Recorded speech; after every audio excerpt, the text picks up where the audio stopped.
Resulta que compré este chocolisto en la tienda, perfectamente sellado.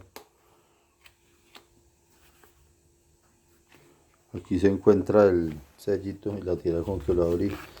Y resulta que este producto me salió lleno de unos bichitos.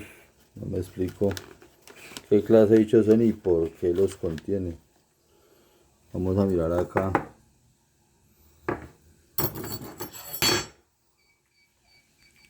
El tipo de bichitos que están saliendo de este producto. Aquí podemos ver. Mírenlos cómo salen solitos. Cómo salen caminando solitos.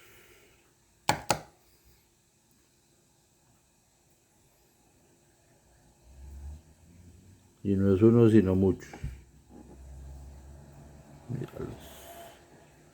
Ahí los pueden observar.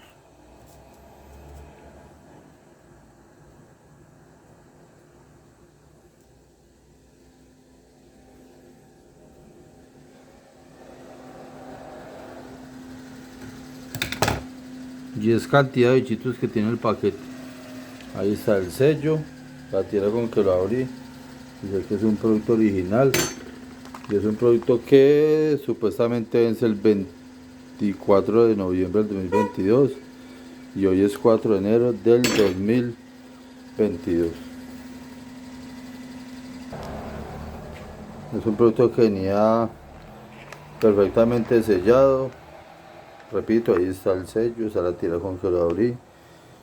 Siguen saliendo bichitos caminando de ese producto. Lo compré en la tienda.